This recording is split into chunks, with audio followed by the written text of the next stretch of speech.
Hi, Joe Chesbro, Sam Villa Ambassador. I'm here to share with you how I created this shape right next to me. Hope you're digging it. I love it. It's got a bit of a glam rock kind of a vibe to it, and it looks like there's a lot of texturizing that's going on here, but believe it or not, it's really more about the sectioning and how we're positioning our hands before we close the shears to create a shape like this.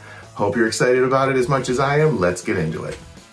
All right, we are going to section in a vertical breakdown. That's going to place the hair in natural falling position. We're going to start on the bevel on the left side of center back with a horizontal section about 1 inch from the top of the head. We're now going to elevate that section with no over direction, bringing it to the opposite side of the head. It's going to place it right over the right eye. We're now going to cut with a diagonal finger angle that's going to start at the hairline and be longest towards the outside corner of the eye. If you notice, we've used the Sam Villa sectioning clip to remember what our last angle was, because each time we grab another 1 inch section, we're going to flip our finger angle in the opposite direction. That's going to create a lot of movement and soft layers throughout this haircut. Once we complete the entire bevel on the left side, we're going to move to the bevel on the right side of center back. And now this is just lather, rinse, repeat. We're going to do the exact same thing all over again. Don't forget to use that clip. Make sure that you're remembering what that last angle was so we can keep switching it back and forth until we have made it all the way down to the bottom of that bevel.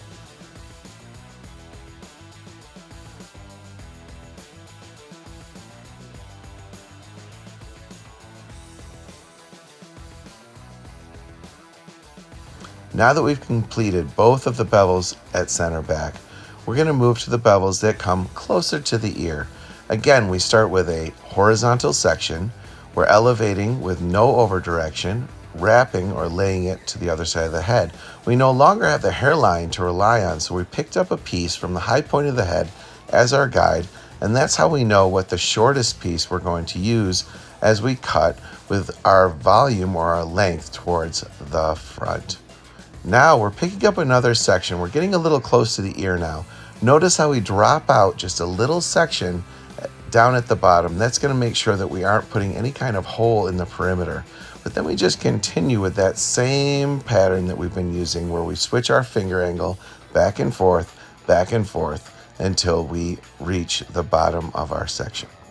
All right, it is time to cut the curtain fringe.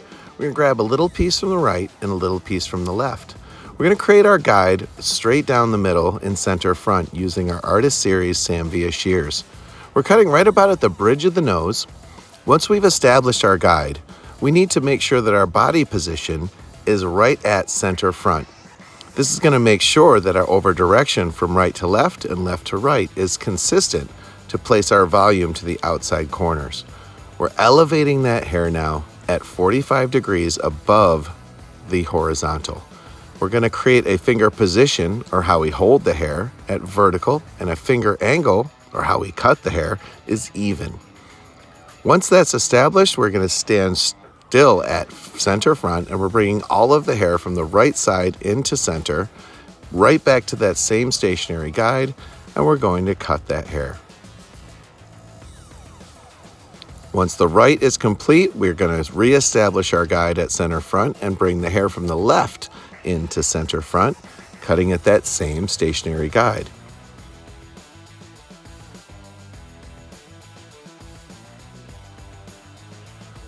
All right, we're looking good. We're almost there. Now it's time to move on to the sides. Once we have our length established from the back and the front, we're going to play a little game of connect the dots. We're combing this hair straight up and over to the other side until it wraps or lays on the other side of the head. We're going to grab a guide from the high point of the head and another guide from that fringe that we just cut. Now we're just going to create a finger angle that connects the front to the back. You should notice that we're going to be placing our volume or our length towards the back with a diagonal finger angle. All right, I think you've got it now. We're going to do the same thing on the opposite side of the head. Here we go. We're combing that hair up and over to the opposite side with no over direction. We're going to grab a guide from the fringe and again from the high point of the head. We then slide our fingers out, connect the dots with a diagonal finger angle, placing our length towards the back. Oh, we're looking pretty cute. Now it's time to cut that perimeter.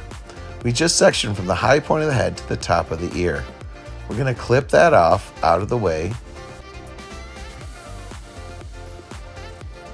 And we're keeping a little piece from the very bottom of that section. Now we're going to section from center back. And we're going to comb with as little elevation as possible. Combing down diagonally, we're going to keep that hair nice and flat, pushing the comb back through the back side of the section, grabbing that little piece that we saved from right behind the ear. We're now going to twist that around, bring it to the front of the head, and we're going to cut that with no elevation, straight across, with a horizontal finger position and an even finger angle. This is going to create length in center back. Repeating that same thing on the opposite side of the head, pushing the comb through the back of our section, grabbing that little guide that we took from in front of the ear, sliding it down, and creating a horizontal finger angle and an even finger position. Once we bring that back to center back, it's going to have that V-cut effect. Let's style her out and see what she's looking like. Hey, hope everybody had a really good time creating this shape with me. Listen, you got any questions, you need any clarification, go ahead and drop that right in the comments. I'm gonna keep checking back, making sure everybody has an answer to all those questions. If you're looking for more of this guy, just follow me, Joe_Chesbro at Instagram, or keep following the Sam Via YouTube channel. You're gonna see more of me. Till then, take it easy.